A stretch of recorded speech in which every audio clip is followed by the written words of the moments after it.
Today we have a guest here who brought us breakfast from, what do y'all call yourselves again? The Village of the Heights. The Village of the Heights. And they're here. This is the building that replaced what was Fiesta at 14th and Studewood. It's a senior assisted living home, and they're here to give us their spill. So, Roy, give us your spill. Thank you. I appreciate Boulevard Realty for allowing myself. I'm Roy Ramirez. I'm the Director of Marketing for the Village of the Heights. And then my work associate, Tawana Green, she's also marketing. She does most of the outreach in the community. She's been really building those relationships with some realtors, hospitals, and other just referral sources. So both of us, we are the only ones there right now. We're operating out of a trailer right there at 14th and Studewood. So the Village of the Heights, everyone knows where it is. I was really, when the grocery store was torn down, I too was like bummed out. I didn't realize I was going to be working for this company. but anyway, I really love what's going on there now. And initially we did get a lot of kind of, pushback from the community about it. But now they realize that now they have an option. Not only that if they've lived here for 30, 40, 50, 60, 70 plus years, maybe even, they don't have to leave their neighborhood now. They can stay in their neighborhood, and they're excited about that now. Similarly, we have folks, as you know, Heights is growing fast, and it's a hot real estate market. People want to live here, and those folks that have moved in from other places, maybe of the United States or even of Houston, want their folks to be nearby. And so, again, there wasn't an option, now there is. So a little bit about, there's two arms of the Village of the Heights. We built the Village of Meyerland, we owned the Woodland Waterways, we built that one. We owned the Village of Tanglewood. We own several other smaller communities. We're building second quarter of next year. We already have Dallas and Shepherd. We already have there's a building on it. We have a tenant. We're going to tear that down, and it's going to be called the Village of River Oaks. So all these are brand new, from the ground up, new development. Bridgewood Properties is the principal owner of the Heights and the other buildings. And then Tawana and I work for the employee arm called Retirement Center Management. So, but we're both local, Houston proud, Houston grown, Houston concerned. So that makes it nice. So whenever you're maybe talking to folks, maybe in their homes, and they're not sure, they want to sell their home, they're not sure where to go, and then perhaps they're elderly, this might be a perfect opportunity, and they're still dealing with somebody from Houston. So I think a lot of people are excited about that. Some folks have asked about what kind of building is it? Is it apartments? Is it for seniors? And we do refer to them as apartments. And we don't use beds. We don't use a clinical term. But it is a senior-only project, housing project basically. So for fair housing rules and such, we have to comply with our 55+ mandate. And so, but our average age probably is somewhere in the lower to mid 80s.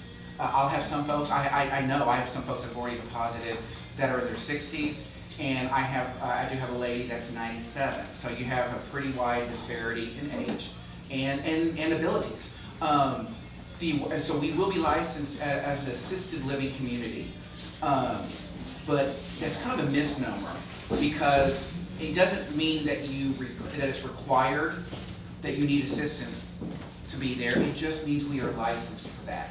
We will have care staff on duty 24 hours a day, 7 days a week. We will have a nurse on staff every day, and when we get up to more of our occupancy, we'll add a second nurse to that. Most of our help will be CNAs. We cook all the meals, breakfast, lunch, and dinner every day, and snacks. A very active social calendar, transportation, things of that nature. So it's a very active living kind of community.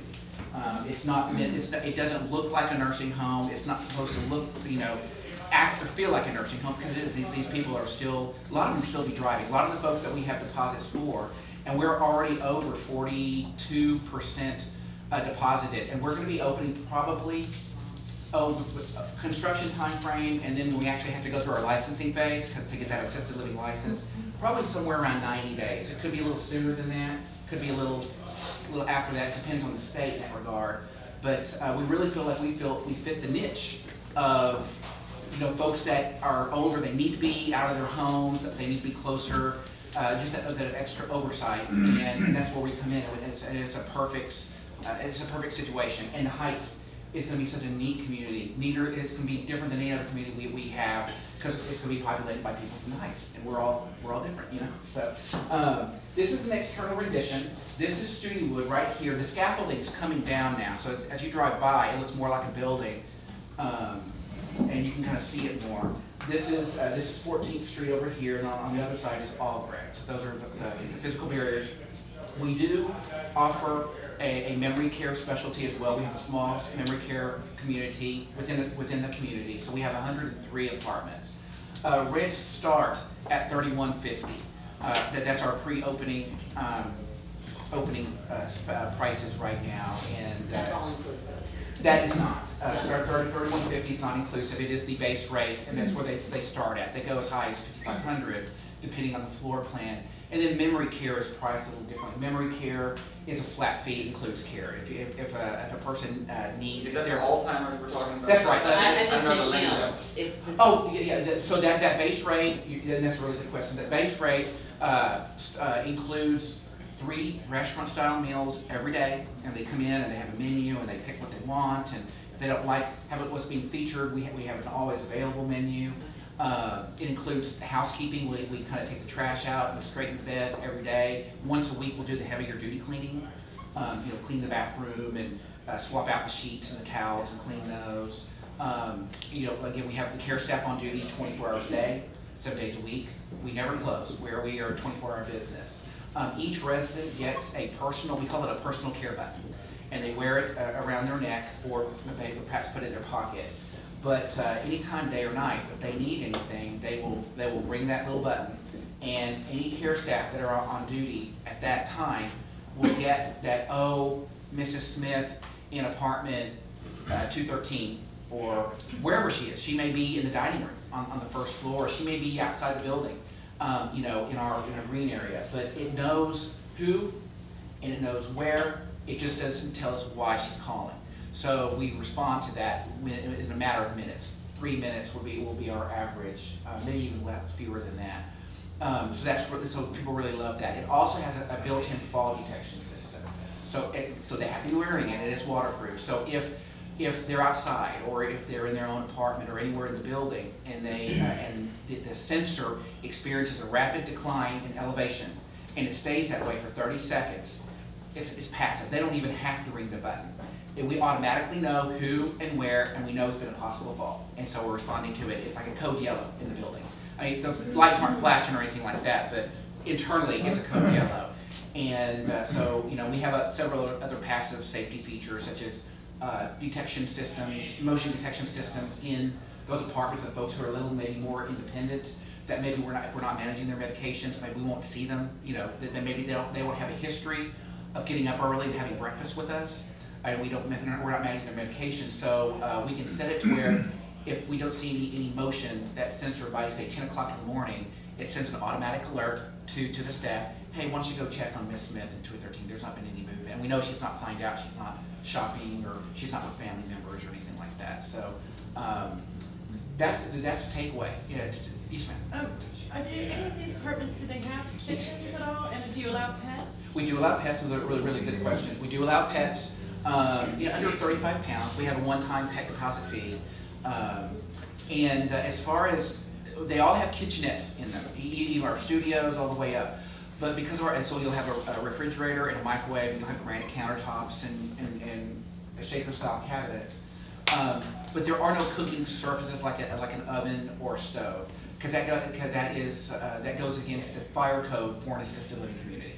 And it is a fire hazard. Now, they can have a toaster oven or a coffee maker, because those things have automatic cutoffs. But but as far as cooking your own meals, how big are they? Do they range from the apartment square the footage? square footage ranges from, say, 330 square feet up to almost 800 square feet, just depending, And the idea is, I know that doesn't sound very big, and a lot of these folks, some of the kickback that we get, is like, oh my gosh, I'm coming from a 4,000 square foot home. How am I going to make it work in 500 or 600 square feet or whatever it is. And the point of the matter is, they're not using that whole house. They're only living in 1 or 2 rooms anyway.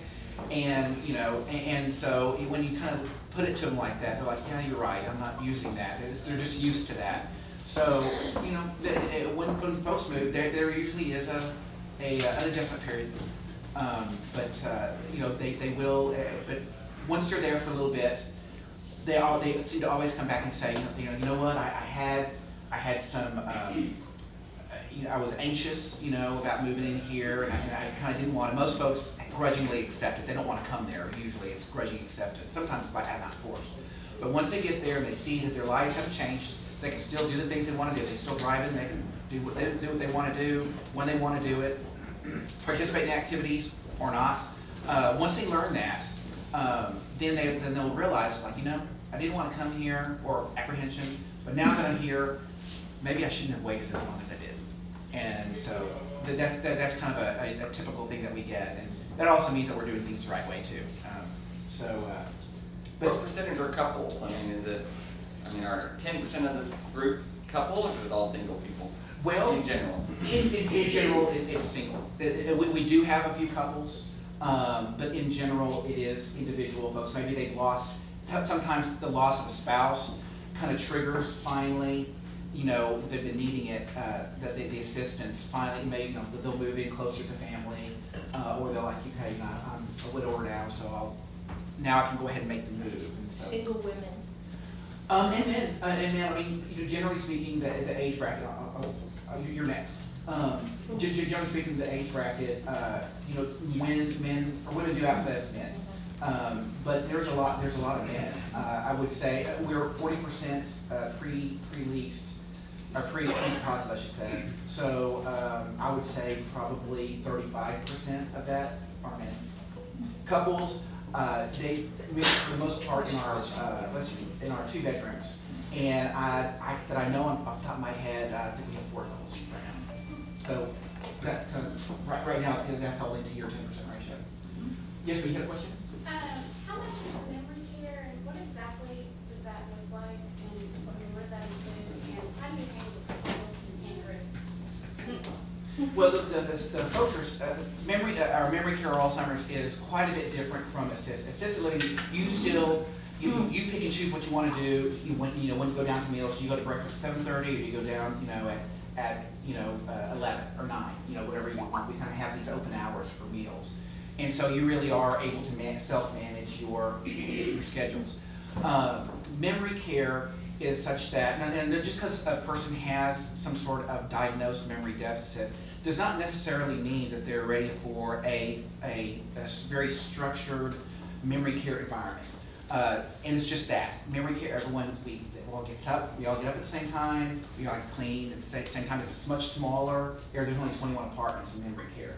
They have their own dining room. So we move through the day in a very structured way. It's usually a meal, 2 or 3 activities. Separate environment. It is, and it's a much more structured environment. The assumption is when a person's in memory care that they're going to need pretty much supervision with every portion of their life, be it, you know, and there's exceptions to that, but you know, some folks can toilet themselves just fine and take a shower themselves just fine. But we want to make sure that they're remembering. So if they can give them the showers, we don't want them to lose that ability, but we want to be supportive in helping them. To your question about folks that may have some sort of, and it happens, you know, some folks are just kind of maybe the frustration of having this memory disorder can cause folks to act out, and that's where our training comes in. And so you have to, you know, it could be, let's, you know, move away from this, and maybe we have a calming room or a calming area, or maybe we can take that person aside and get them involved in an activity that we know that they like, such as drawing or things like that. You know, if it's severe enough, we may have a doctor's order for an as-needed medication. We don't like doing that because medicating people isn't what you really want to do, but you do have, but it is there as an option if it gets really severe. So we have ways of dealing with that. And they're trained people, that personnel, CNAs, that know how to work with individuals with Alzheimer's. So how much does that cost, and if you start out with the regular population,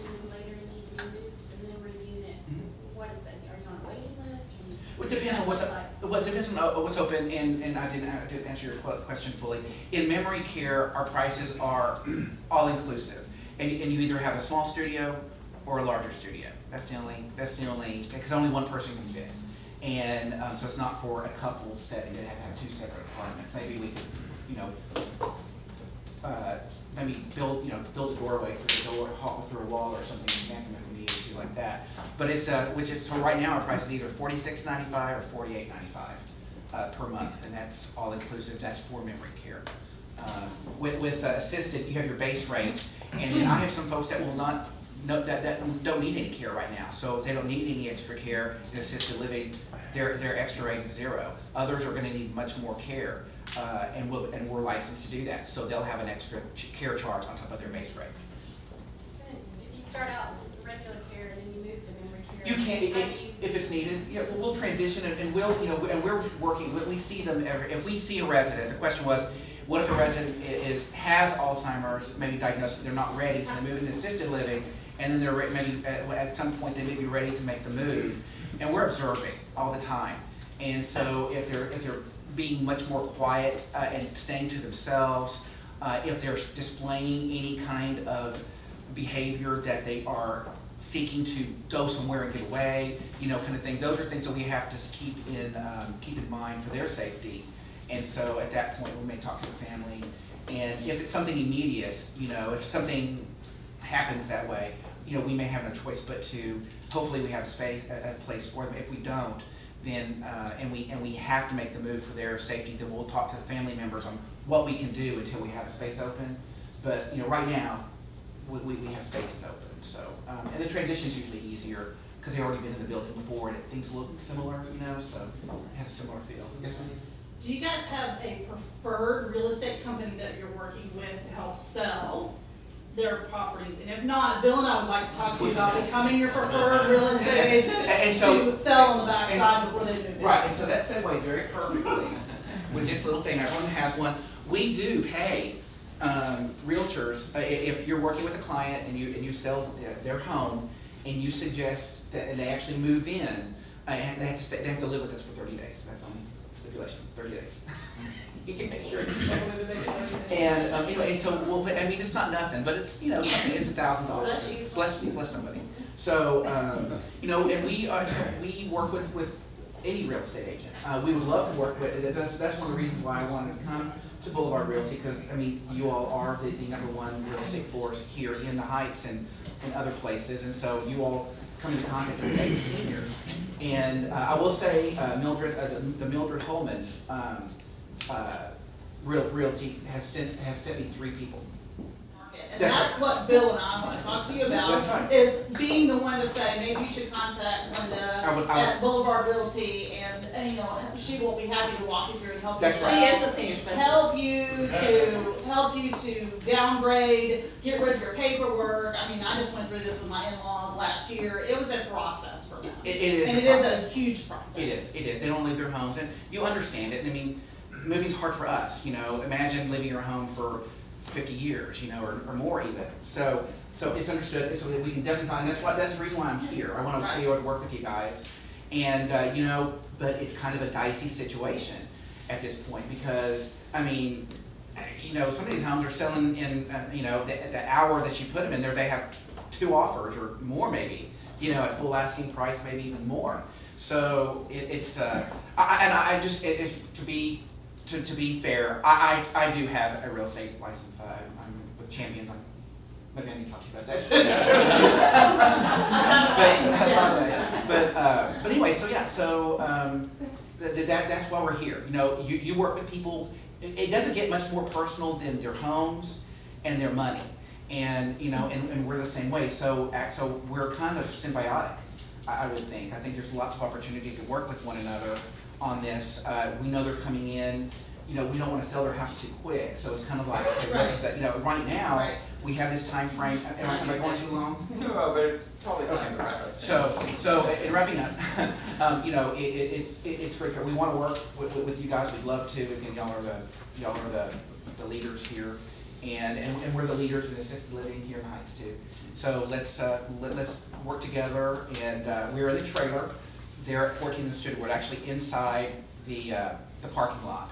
And that's where me and Juan are officing out of right now. So if you see cars there, that means someone's there. It's just her and I, so if sometimes if cars are gone, that means we're not there. We usually have a little sticky note. But generally speaking, Monday through Friday, come by, come get a cup of coffee or something, and you know, if you want some more information. Can you run through your pictures real quick? Yeah, Just so yeah, I yeah. can see 'em? I just have a few. These are some of the interior mock-ups. I mean, it doesn't look like this now, but it will be. This is our library, looking into our. It's a multi-purpose room, so you know, for musical performances, exercises, and things of that nature. So it has a rich feel to it. Our dining room, and our dining room faces 14th Street. So yeah, I don't know if you ever see that. And then this is our lobby area. So they come in here from off of 14th. There's a porte-cochere, and they sign in. There's a reception desk there. And we have the staff 24 hours a day. We have all the equipment, you know, we have cameras and, you know, different parts outside the building, and that call monitoring system and all that's even monitored there. So it's a nerve center of the community. The residents' mailboxes are right around the corner, and basically where I'm standing right now is where the elevators would be to serve the rest of the community. And then other things are just this is the first floor. This is our memory care section. The red dots. Memory care is kind of hard to sell in a pre-opening special because folks need they need it now. But I do have a few. So first floor, the entry, the porte-cochere. That's what you're looking at. The dining room, the kitchen, and all the ancillary kind of engineering closets. The second floor. You saw that shot that had the library looking into the multi-purpose room. That's kind of right there. And when I leave, I'm going to go take a deposit at 11 for this one right here. And then I got another appointment at 12. So one of these other apartments somewhere we And take. the elevators are. These are the elevators right there. And every floor has a common balcony. So you know, and staff. The second floor is a little different because all our administrative offices are here. So me and Tawana will have an office in here somewhere. Executive director and all. Our nurse's office and examination room will be here. We've already have I won't say signed an agreement. We have an arrangement with a doctor that will be coming in a couple times a week just for those people who are on service. And so these are studios, 1 bedrooms, and these are the 2 bedrooms. The 2 bedrooms are the ones that are on the corner of the building, and some of them have balconies, some don't. So this is. These are kind of just the layout. The 4th floor is for my residents that are kind of more independent. And you know, again, we're about 42% pre-lease right now, and so with another about 90 days to go. So you want to sign a 6-month lease or 1-year lease? No or 2-year leases. lease? No leases. Month to month with a 30-day written notice. All they're doing right now is placing a $1,000 refundable deposit. Very good. And it gives them first right of refusal, and then when they come sign the agreement, but yeah, we don't have any long-term agreements, month to month with 30-day written notice. Those are nice. I can't wait to get older. It's not as yours. When we open, when we're physically open, we're going to have a sneak peek party, and we'll have some models set up, and so I'll invite all of Boulevard Realty to come to our party. So thank you so much. I really appreciate it.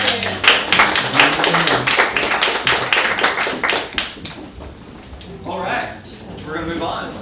Thank you all for coming. We're going to start having more sales meetings, just so you know. I mean, I'm thinking most of September, all of October, and the first 2 weeks of November, and then we'll taper off again, not do too much the end of November.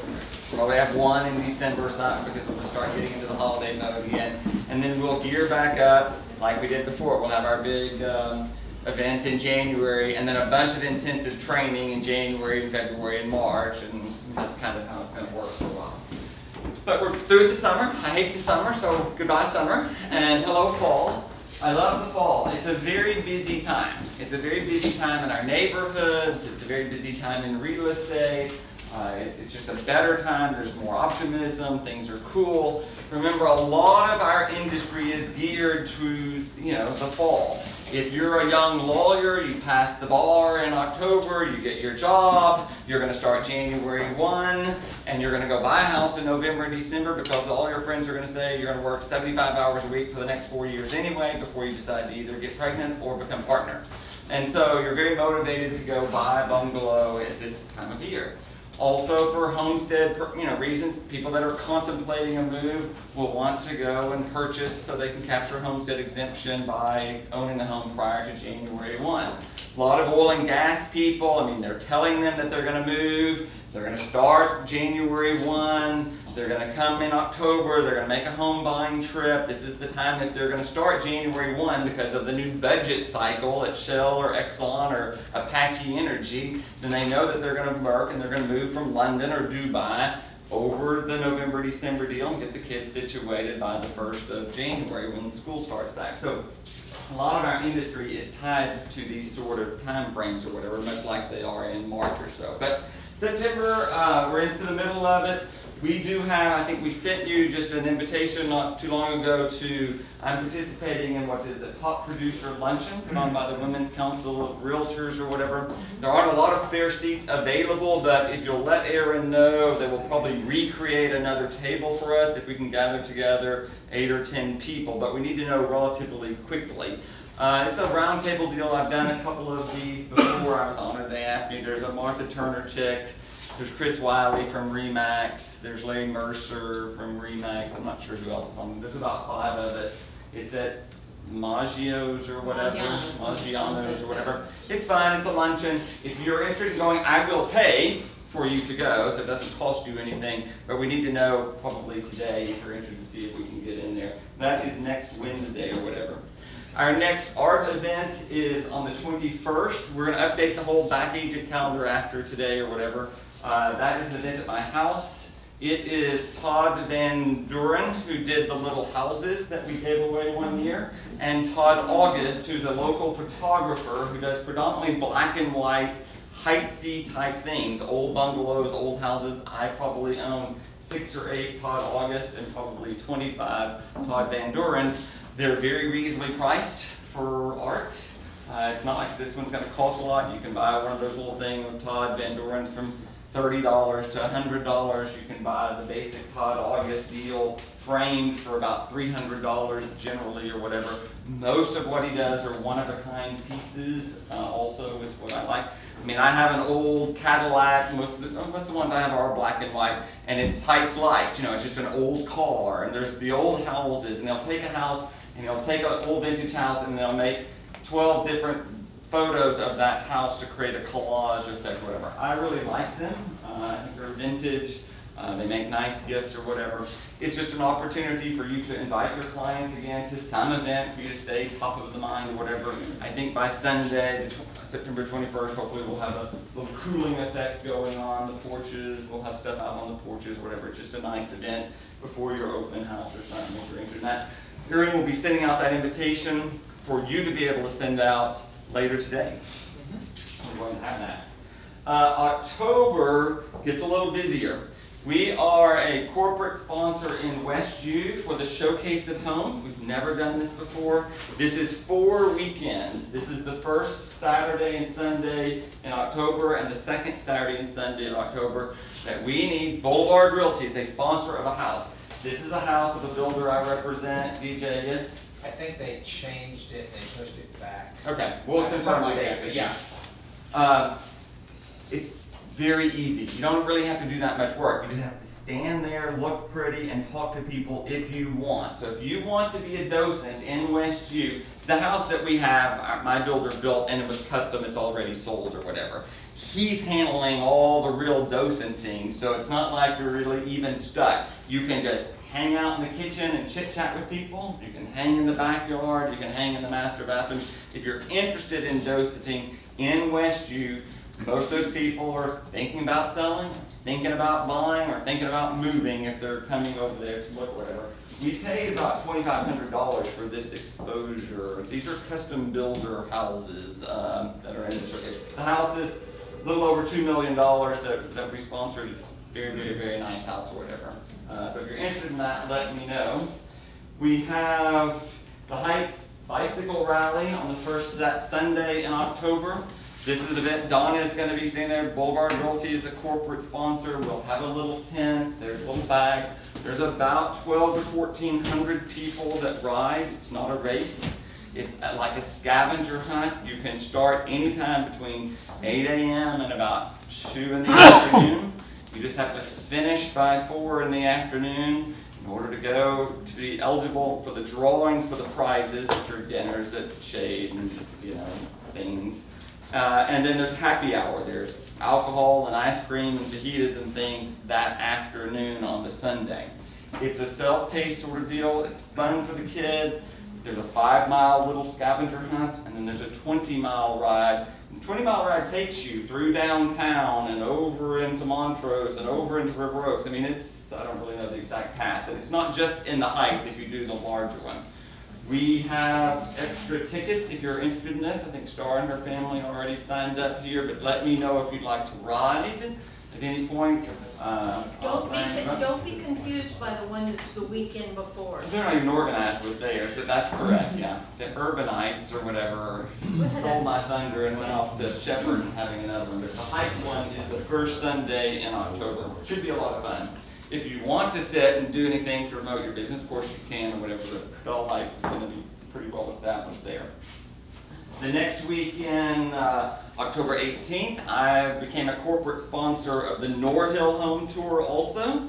If you're interested, they will take care of all the docents. So I don't want us to be committed where we have to go sign up and stand over there and talk about someone's bathroom. But Boulevard Realty agents have the opportunity to stand at the house and chit-chat and do whatever you want to. So it's not like the typical home tour sort of thing. If you're interested in being involved with the Norhill Home Tour, which is really just one day on this Saturday the 18th, let me know about that. We're having another pretty significant art opening here at the office on October the 23rd. It's a Thursday. This is Suzanne Sellers. She's a local artist. She's a resident here. These are pretty amazing oil paintings. They're an embellishment of what is typical architecture of our neighborhood. They're pretty big. They're fairly pricey. I mean, there's no $300 paintings that I think she's going to have. Her basic painting is probably $3,000 or $4,000. She is going to do a few smaller pieces or whatever. It's not like she's going to sell 15 pieces over here. But I think it'll be a very fun venue or whatever, because the paintings, which we'll put up relatively early throughout the building, are pretty amazing. They'll take, just like this building, she takes it and then you paint part of it in orange and green and yellow, and you embellish the whole facade of an architecture, and there'll be craftsman bungalows, there'll be Victorians, there'll be, sort of Heightsy type architecture. It's kind of an embellishment of that architecture. It's pretty fun. So that's a Thursday night.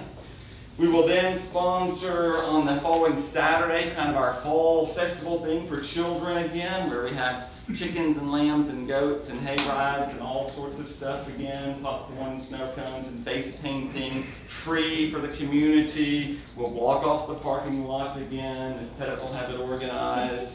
And it's just a fun family event for people to stop by and participate. It is Saturday, October 25th. We'll then have Halloween here. I'm sure the Tyrrells will be over here sitting and giving out candy with pizza and beer and growlers and wine and stuff. But if you're interested, They're not going to hand out the beer and the growler. it's on. Oh, no. That's what we did. Halloween, all of that. They eat the candy and hand out the beer. Yes. No. Starting in November, they're for the Lights in the Heights, which is for the Woodland Heights. They're hosting another gala again, which will be at my house. They limit it to another 100 people or whatever. It's a ticketed event. The money is the money raised to really put on Lights in the Heights. That's how they fund it these days or whatever, is through this gala or whatever, which is at my house on Saturday, November 1st.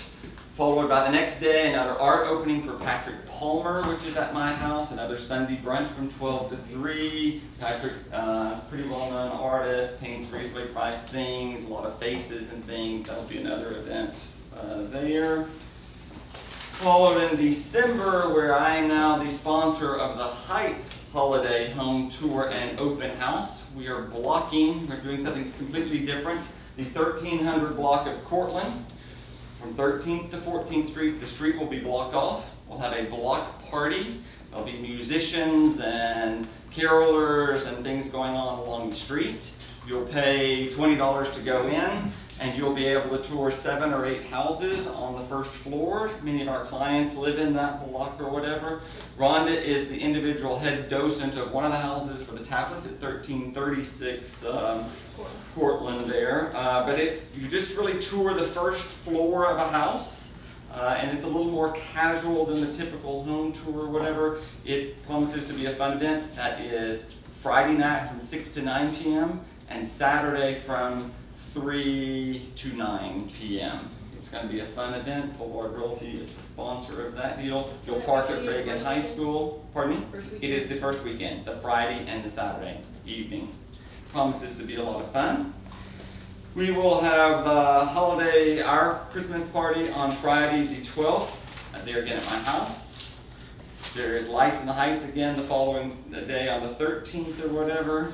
A lot of things popping up over here for you to participate in. There'll be invitations that are going out for all of this sort of stuff, for you to be able to rebrand your own name and email it out or send a postcard or whatever you want to do for those sort of things. Any questions about the calendar? Okay, the same story. I want to talk just briefly again because the headlines are soon going to come out again about the inventory and stuff. The MLS statistics came out literally at 8:50 here before, 9:50 before our meeting. They've not gone to anywhere. They came to me because I'm on that committee or whatever. We will forward them to you after the meeting. Aaron will forward them to you. They're not out. They will be, the press release will probably come out in 2 or 3 days or whatever. Statistically, what it's going to say is we're about the same, okay? The story is not necessarily about sales. Sales were up 1%. Days on the market are about the same. Everything is about the same, which is a good year. It's a great year. But statistically, it's having a hard time for the number of sales to increase only because there's not enough houses to sell. You cannot sell. If you buy 6 cases of beer, you can't sell more than 6 cases of beer because that's all you got. You can't sell 8 cases if you only have 6, right? The same problem is the problem with real estate. We have no inventory. Inventory is the issue, okay? If you're in real estate, that's what you've got to tell the buyer. There's no inventory, and there's not going to be any more inventory. It's not going to get significantly better. And that's what you need to go do to get listings. Talk about inventory. People, if they're interested, should list their house. Prices are up, okay? That is the only real headline that I see that they can continue to talk about. The median price and the average price continues to rise at what is a fairly significant rate. We've always averaged 2, 3, 4, 5%, and we're hitting higher numbers. So if you go to, statistically, this is the last 3 years, the amount of inventory, which healthy market is at 6 months, continues to stay at about 3%. Statistically, for the year, we're about the same, right? Hadn't gone up significantly one way or the other. The number of sales for the year, statistically 2.8%, healthy market. That's an increase in sales year to date. It's all fine there. Keep going down a little bit. This is in the single family housing market. But what you'll see is the number of listings continues to decline. This is the story. We're not making enough headway in the amount of people putting on the house. If every month we put on 8,000 houses and every month we sell 8,001, you continue to decrease the number of listings that you have every month. Inventory is the issue. Inventory was the issue all of 2013 when we preached about it all year long. And if you look, the number of listings a year ago was 22,000 and now we're basically at 19,000. Inventory is the only real headline. Median price increase of 10%. We're not pricing out the market because what it's telling you is that 204,000 is still the median price, which means half of all the sales are below 204,000. Any of y'all sold anything less than 204,000 lately? Not really. And half of them are over 204. The median price will continue to rise because compared to what sold in 11, 12, and 13, and Cinco Ranch, which used to be $139,000, is at least now $199,000. It's higher than it ever was. So median price continues to increase. Let's keep going. We're just going to hit some of these highlights. Same thing, if you divide out between resale and new homes, resale, the market's only 2.8. Sales are up 2.9. Active listings of resale houses off almost 21%. Keep going. Median price up, same story. Okay, if you go to new construction, this is the only area you can really work on too much. The months of inventory statistically is still about the same, right? This is a 3-year average. We're not making any headway. If every month we're selling every damn new house that comes on the market, you can't catch up. They are building more, but they're not really catching up with the amount of inventory. Sales are up, but statistically, it's flat. Active listings are inching their way up here, only really because 2011 and 12, they could go buy that land. They are so slow in building these days. Remember, I talk to 10 of you a week who bitch about the fact that your new construction is delayed. And I don't know what to tell you, but new construction is delayed, will continue to be delayed. There's nothing the builder can do about it. There's nothing I can do about it. Everyone needs to anticipate, if you have a new construction close date of October 31st, that really means February 1. If you're not thinking that and you're not telling your buyer, you're not realistic. We're not in reality over here. There's no way the city permitting office can keep up. The framer can't keep up. The painter can't keep up. The paint owner every day is losing his employee to another painter that goes over there and says, if they're paying you $12 an hour, I'll pay you $14 and give you $100 if you'll start tomorrow. It happens with framing, with plumbers, with electricians. The concrete, you can't keep up. They do not have enough workers to keep up with the amount of construction that we have. Median price definitely is going up. In new construction, what you're seeing is because of the land increases, they don't want to build $179,000 townhouses. They want to build $499,000 townhouses because they can. So of course you're going to see the largest jump, and you'll continue to see the largest jump because they're not going to build what they built 2 years ago. They're going to build more expensive houses. Townhouse market, same deal. Inventory 2.8, sales are up, listings are down. I mean, this is, if you printed this out in color and you went on any listing appointment, here it is. This is the story about what's going on. It's the problem in our industry, which the reason I even bring it up, you got to take this section of the fall and you got to go focus on inventory. You got to go focus on getting some listing. Whatever you're doing, if you're spending any money on advertising, spend it on going to get a listing. Okay? You got to go put something in the hype pages so when you go on your listing appointment, you can say, this is what I do. You should be doing mail-outs. You should be doing blogs about listing your house. You should be doing blogs about the price increases for people who wouldn't think about selling a house because they think they might be upside down. They need to be looking at listing the house. People that go in any area that you want to work in, it doesn't matter. Take Bering and Augusta and go take the condo and print the MLS of everyone that rented a house or a condo on Bering and Augusta in 2013 and do a mail out to those people. Because their condos used to be worth $75,000, now they're worth $110,000, and they're finally not upside down. And those people, either the tenants will go buy something because they want to, or the people will sell their condo. Focus on what rented last year. See if those sellers want to sell now instead of renting again, because they're fixing to get a tax bill in October, and they weren't capped by Homestead, and the value of their property just went up $70,000 on the tax records, and their rent's going to go up $100 a month. They're going to still make $200 a month less than they made in 2014 and 2015, just by virtue of the taxes going up. Now, in reality, their asset went up, so if they just hold on to it, they'll make back that money, but not everyone thinks like that. There's plenty of ways, I think, that if you want something to do, to go grab somebody, go grab a listing by focusing on some of this sort of stuff.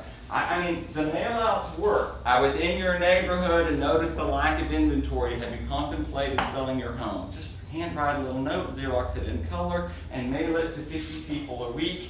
You'd be surprised of the amount of return that you get. You just gotta get one. You wanna go work on the inventory side of our business for a while. We're gonna be working on that for 6 months. Focus on getting a listing. Whatever you can. Focus on even the FSBOs and the expireds, which I never like working those damn things because they're just a pain in the ass.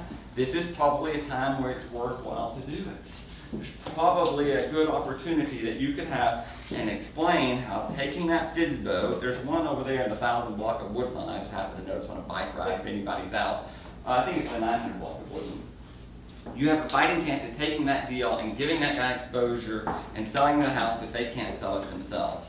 You want some inventory for the last phase of 2014 and the beginning of 2015.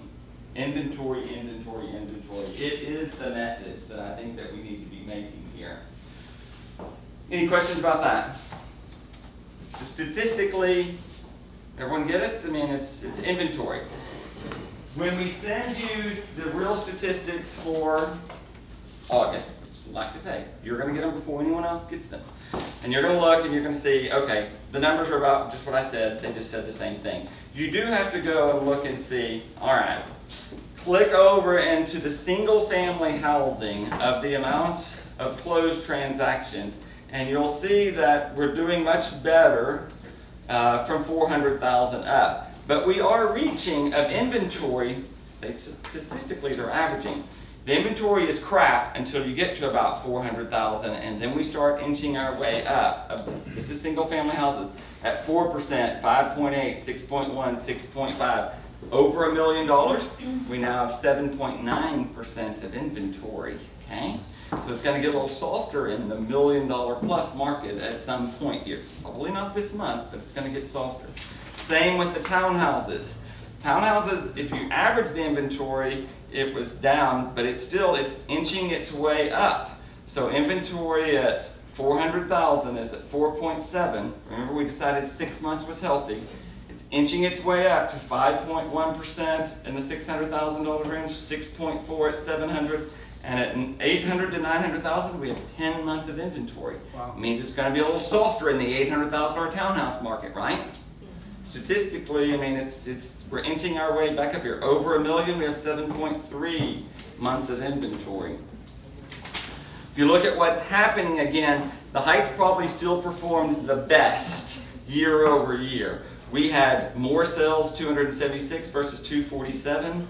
Our average price went up from 364 to 424. Our median price went from 340 to 400. Price per square foot went up by $40. I mean, everything did fine. Inventory inched up a little to 3 months versus 2.5. Montrose, let's just look at Montrose. Montrose last year had 102 sales. This year only had 84. Last year, the average price was $792, went down to $716. The median price inched up by 10,000. Why do you think that is? I don't think there's enough inventory. I don't think there's enough inventory. So you're not getting enough statistic sales because there's still not enough people selling. I don't think. Inventory pumped up a little from 2.7 to 3.9, but it's been harder to sell some of these resale houses. I think people are more particular. People worry, I mean, I was with Yvonne Meyer last night. There were several realtors at this Heights Association event. There's an imbalance in our marketplace. Every buyer still thinks they're overpaying, and every seller thinks if they wait a little bit longer that they can get more. At some point, we're But going to they're get gonna back. have to pay more if they move too, so Yeah. it's not smart. We're going to get to the balance at some point. We've been talking about the imbalance since all of 2013, all of 2014. It didn't get any better in 2014, but we're going to get back to a balanced market at some point soon. That's why I'm thinking some of these people who are thinking about selling should probably sell now. Okay? It isn't always going to continue to escalate at the same pace. Okay? You got a marginal house, something built in 2000, isn't going to look any better in 2016. Okay? It's not going to. It probably ought to, this is the way you gotta word it, because I think people are nervous. It's not selling, it's buying. If you can sell yours for X, all the time, we take the rental guy who was thinking about renting, and now it cost him $3,000 to rent. He's gonna pay $36,000 in rent, and what he wanted to buy was $500,000. If in 1 year, this one cost $575, and he paid $36,000 in rent, he really lost $105,000, right, by waiting. And if interest rates go from 4.25% to 4.75%, and he still has to pay $200 a month more there also, just because of the interest rate change, they probably ought to buy now, okay? There's a reason for them to buy now. With land prices, no new construction is going to be less expensive in 2015. It's going to be more, okay? There's no way. Yes? I have a client who is thinking about, he's renting his house out because he says it's a great time to rent, and I'm trying to talk him into selling. Do you have any speaking points on? Yeah, I would sell, if it's a great house, I'd sell the great house, and I'd go take the money and I'd go buy in more emerging neighborhoods that I think have a greater opportunity He's already to buying rent. something else. Well, I mean, it just depends on what his long-term investment is. I mean, it's hard deal to answer. But these houses great houses are going to continue to increase. I'm not saying that, but it's the ones that, you know, they did the remodel in 98 or 99. Right now, these people get a pass. I sell them all the time. McDonald Road, I just had a bidding war at $1.25 million. It has Formica in the laundry room, for God's sake. And that's fine in 2014. But you give it a little more time. And people, I'm going to list 914 Teachorn. And it got carpet up the stairs, and it's got a cultured marble bathroom upstairs. And then right this second, there's no $750,000 house zoned to Travis Elementary on a full lot in Woodland Heights. I can sell the house immediately, today. But I'm not going to be able to do that forever. The pendulum will shift. It's shifting. It's shifting. It's shifting. Shifting. It's shifting. And it will continue to shift over here. And they're going to like the brand new houses. They're going to like that just fine. But the ones that are going to have to compete with brand new are going to wish they had sold in 2014. I'm just telling you. I think it's happening. I think it's happening. So we'll send this out to you here shortly. Any other questions or comments about that?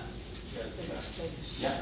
Okay. I want you to know, we are going to advertise starting today for a graphic designer, an individual that we want to hire that will help us in the marketing section of doing these mail outs and the actual graphic designer. If you know someone that wants a job, I want to hire someone. I don't care who we hire, so long as they understand I need them to be the graphic designer. I don't need them to be the webmaster. I don't need them to do a lot of things. I need them to be a great graphics person who can quickly modify and change the font or the backdrop or whatever I want. I'm willing to hire a college kid who's in college who wants to work from 1 to 7 p.m. I'm willing to hire someone full-time. I'm willing to work around someone else's schedule. They're going to have to work a certain amount every day, you know, or pretty much every day, you know. So I want to hire someone to work. But it doesn't matter, they could be part-time and it would still work. If you know someone, we're going to put it on Back Agent again, we're going to go to Monster, wherever you find these people, whatever. But if you know someone who truly wants to be in graphic design, designing a flyer, designing a, and they're not going to really work on flyers as much, we can handle the flyers, but mail outs, specific advertisements, targeted deals. That's what I want to redesign the backdrop of the website, the true graphic designer part. I don't need them to be the advertising specialist. I will set the tone. I don't need them to bring me Nabisco's theme for 2015. I just need them to do what I tell them to do and say, look, here's the message, change the font from blue to purple. I don't know how to do that, but there's somebody out there, if you know someone, let me know about that. Probably enough for today. But we're gonna have a few more speakers too, these months. They'll be bringing some breakfast and stuff. I thought this one was pretty good, interesting to hear about that Yes, building. I thought that was fine. Yeah, that's good. That was fine. My in-laws went over and looked at that. building. Yeah, I mean, there's gonna be plenty of us that get the opportunity to. Yeah, yeah, there you go. All right, any other questions, comments? Thank you all very much. Thank you. Aaron, you will send, we're gonna send you.